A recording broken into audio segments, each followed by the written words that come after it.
what is a trust? Who's the person that actually needs one?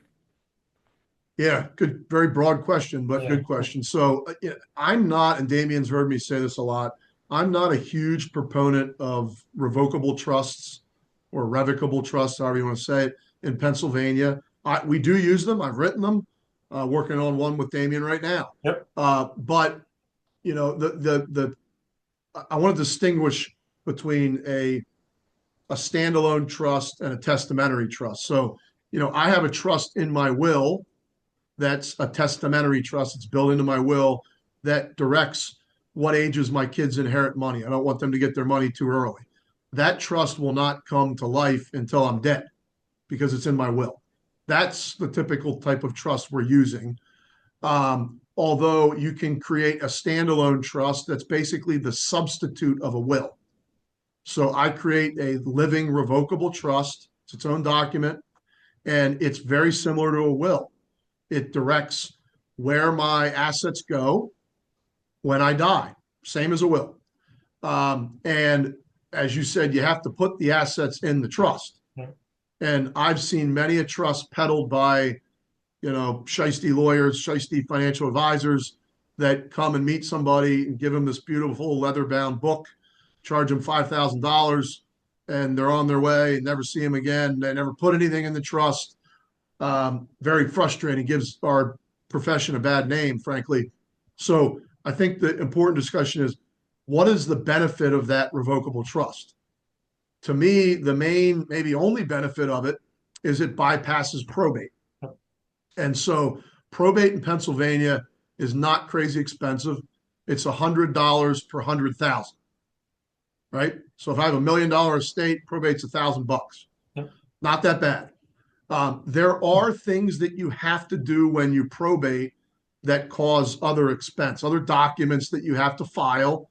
So there can be more expense than that. But you'll find that if you put all your assets in a revocable trust, it is true that when you die, you won't have to probate. So you've saved that cost. And you've saved some of the bureaucracy that comes with probate. But you will still pay inheritance tax on all those assets. You still have to send notices to the beneficiaries. You still typically have to do an accounting when you go to close the trust and give out the money. You still have to have receipts and releases signed by the beneficiaries when they get their money. It's private. The document's private is not wholly true, because when you file an inheritance tax return, you have to attach the trust.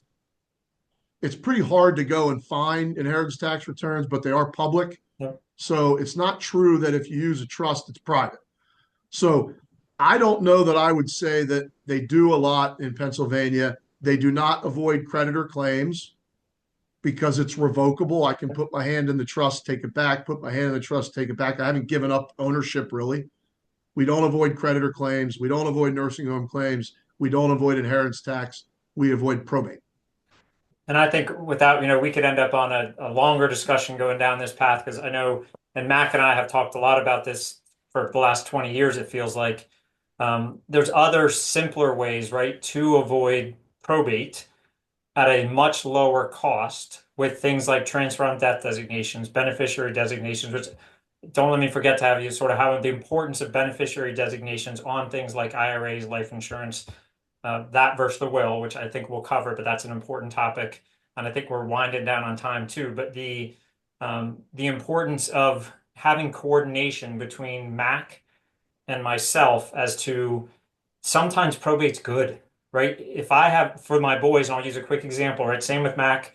The boys, yes, Liam's 19 and Keenan's almost 17. I think they're great kids. Do I want them getting money? Not a chance right now, right?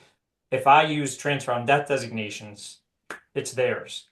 Using probate, I have trust that Mac designed for me, testamentary trust, that it would go to them at certain ages. So probate gets this bad rap. Sometimes probate's good. You want to use it, right? That there's a positive part to it. And I think that's the part that, it just somehow probate has this negative connotation, where to us, there are certainly situations where probate's important.